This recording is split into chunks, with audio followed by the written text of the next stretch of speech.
خطيرة الكنالو والعملاق بونو نحاله ممتازة من ياسين بونو ينقذ الأسود من كرة غدارة من المنتخب الغاني. المنتخب الغاني كاد يخطف المباراة. سوليمانو كرة ترجع من السلام عليكم ورحمة الله وبركاته المتتبعين ديالي الأعزاء، مرحبا بكم معايا اليوم في حلقة جديدة من حلقات قناتكم ليليا. فمع نجم جديد وقصة نجاح جديدة، وبلا ما نطول عليكم الضيف ديالنا اليوم وليديز اند جنتلمان بغيتكم ترحبوا معايا كاملين بالرياضي ديالنا العالمي ياسين بونو. فباش نهضروا عليه شي شويه الطفوله ديالته وناخذوا عليه فكره كاملين، فياسين بونو تزاد في مونريال في كندا نهار 5 ابريل 1991. فالوالدين ديالو بجوج كانوا مغاربه، وملي كانت عنده 3 سنين رجع للمغرب مع العائله ديالته، استقروا في المغرب. فهو في هذه الحاله كيكون محسوب انه كابر ما بين جوج ديال الثقافات، الثقافه الكنديه والثقافه المغربيه، اللي هاد التداخل ديال الثقافات هو اللي لعب دور كبير صراحه في الشخصيه ديالته وفي النظره ديالته للحياه. نسبة للشغف ديالو بالكرة بان من صغرو باللي هو عزيزة عليه الكرة، كان كيقصر كرة بزاف، وبالتالي دخلوه الأكاديمية ديال الوداد الرياضي اللي هي من أعرق الأندية في المغرب.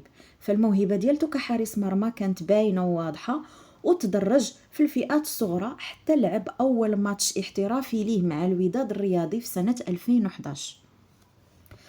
فالمرحله ديالته مع الوداد والمرحله الانتقاليه فاش غيمشي يلعب مع فرق اوروبيه، ف ملي كان باقي مع الوداد فكان هو حارس المرمى الثاني من بعد نادر المياغري. فاول ظهور لياسين بونو في فئة الكبار كان في 12 نوفمبر 2011 في الماتش ديال اياب نهائي دوري ابطال افريقيا ضد الفريق التونسي ديال الترجي التونسي. بعدها لعب 10 ديال الماتشات في البطولة الوطنية قبل ما يرجع المياغري للواجهة. في يونيو 2012 بونو شد الطريق ديالو لاوروبا، بالضبط مع الفريق ديال اتلانتيكو مدريد في لا ليغا الاسبانيه. تما لعب مع الفريق الثاني ديال اتلانتيكو، فريق بي ديال اتلانتيكو مدريد، وتما كانت فرصه باش انه يكبر المهارات ديالو اكثر ويكتسب تجربه في الكره الاوروبيه. واخا ما تحتش ليه فرصه يلعب بزاف مع الفريق الاول، ولكن في سنة 2014 تمت الإعارة ديالته للريال سارقسطة في الدرجة الثانية في اللعب بشكل منتظم كتر، ورجعت ليه الثقة كتر. في سنة 2016 بونو مشى لجيرونا، وهاد المحطة كانت مهمة بزاف، فهو لعب معهم دور كبير في الصعود ديالهم لا ليغا لأول مرة في التاريخ ديال النادي. فالأداء ديالو في الدوري الإسباني كان مدهش جدا، والسمعه ديالو كحارس مرمى هنا فين بدات كتبان، وبدا كيكون واحد لا سورس اللي هي موثوقه اكثر، والبراعه ديالته بدات كتبان اكثر واكثر. من بعد جيرونا في 2019 بونو انتقل لإشبيلية. في الاول مشى غير اعاره، ولكن من بعد ولا انتقال دائم.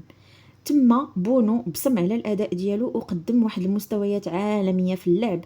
فهو لعب واحد الدور حاسم في الفوز ديال اشبيليه بالدوري الاوروبي في الموسم الرياضي ديال 2019 2020، خصوصا التصديات الحاسمه ديالو في نصف النهائي ضد مانشستر يونايتد والنهائي ضد انتر ميلان. فهاد النجاحات خلاته يولي الحارس الاول ديال فريق اشبيليه. في سنة 2023 بالضبط في 13 غشت هنا بونو غادي ينتقل للنادي الأهلي السعودي، فين كمل المسيرة ديالو كواحد من أحسن حراس المرمى في العالم.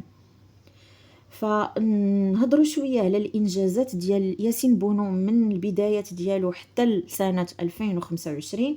فغنبداو مع الأندية الرياضية، وغنبداو بنادي الوداد الرياضي. فهو كان بطل الدوري الاحترافي المغربي في سنة 2009-2010.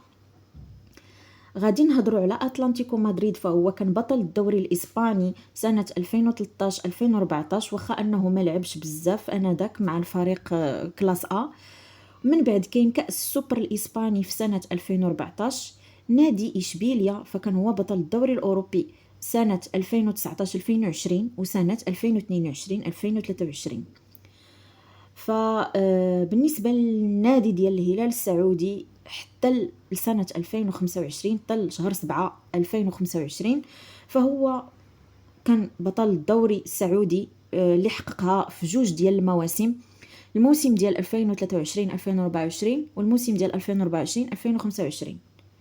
عاوتاني كاين كأس السوبر السعودي حتى هي في جوج د المواسم 2023 2024 و 2024 2025.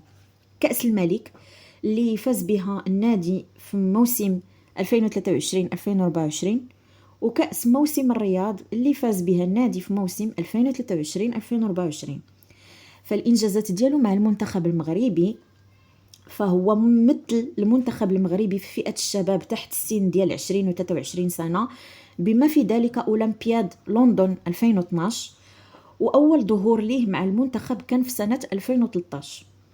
فشارك في كأس إفريقيا سنة 2017 2019 و 2022، وشارك في كأس العالم ديال روسيا 2018 وقطر 2022، اللي كان جزء من الانجاز التاريخي للمغرب، حيتاش الفريق كما كتعقلوا كاملين وما عمرنا ما غادي نساوها وصلوا للنصف النهائي. بلوتو وصلوا كاع للنهايه. فالانجازات الفرديه ديال بونو الى حدود شهر 7 2025، فخدا جائزه زامورا كاحسن حارس مرمى في لا ليغا الموسم الرياضي 2021 2022، كاول حارس في تاريخ اشبيليا كيحقق واحد النجاح اللي هو باهر.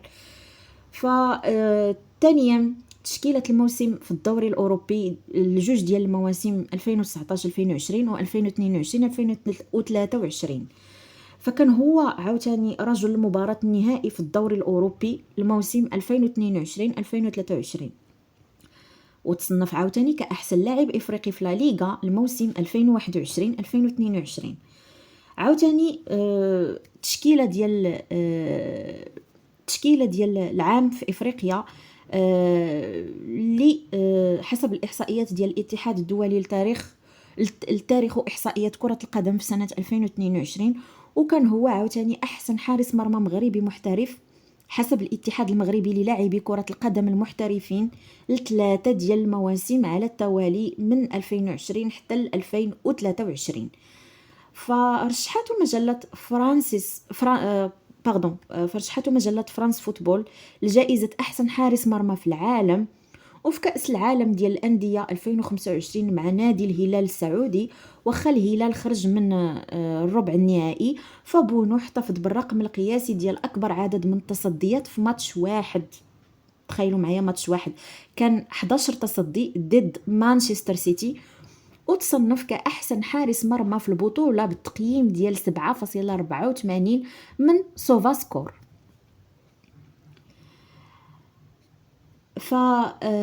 كإنجاز آخر كيتحسب ليه ربح جائزة أفضل تصدي في دوري روشن السعودي الموسم ديال 2024-2025 في الجولة 15.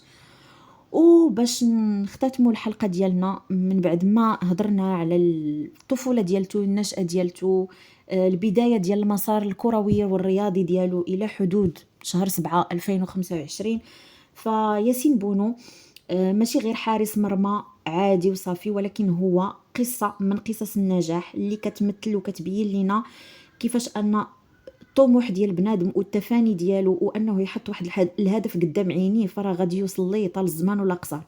فشفنا مع بعضياتنا من البدايات ديالته المتواضعة في المغرب حتى أنه ولا كيلعب في العالمية ولا نجم عالمي. فبونو صراحة خلى البصمة ديالته وخلى سميتو في التاريخ ديال الكرة المغربية والعربية والإفريقية والعالمية. فالمسيرة ديالو كتلهم أجيال اللي دازت واللي جايه ان شاء الله، علاش لا، وكتاكد لينا وتزيد تاكد بان الخدمه والاصرار ممكن انك تحقق بها اي حلم كان عندك، سواء كان كبير ولا كان صغير. فبونو كيبقى واحد الجدار اللي وبحال الا واحد البارير اللي كتكوفري على اسود الاطلس وحتى الفروق اللي لعب فيها كحارس مرمى. وهذا الشيء كيبين انه كيبقى واحد لو سامبول ديال الاداء العالي والروح القتاليه. فكنتمنى ليه من هذا المنبر مسيره موفقه ان شاء الله، والمزيد من النجاحات، ونشوفوه في دورات وفي بطولات وفي تنظيمات كرويه رياضيه عالميه، علاش لا. متتبعين ديالي الاعزاء، وصلنا للنهايه ديال الحلقه ديالنا. ما تبخلوش عليا بالتعاليق ديالكم، شاركوني في التعاليق ديالكم واش بغيتوني وشكون بغيتوني نهضر عليه في الحلقات الجايين، علاش لا. بغيت نسمع منكم الاراء ديالكم، التشجيعات ديالكم، كنقرا لكم كاملين، كنجاوبكم كاملين. ما تبخلوش عليا بلي لايك ديالكم، بلي شير، وفعلوا الجرس باش اي حلقه حطيتها باش يوصلكم الجديد وتعم الفائده.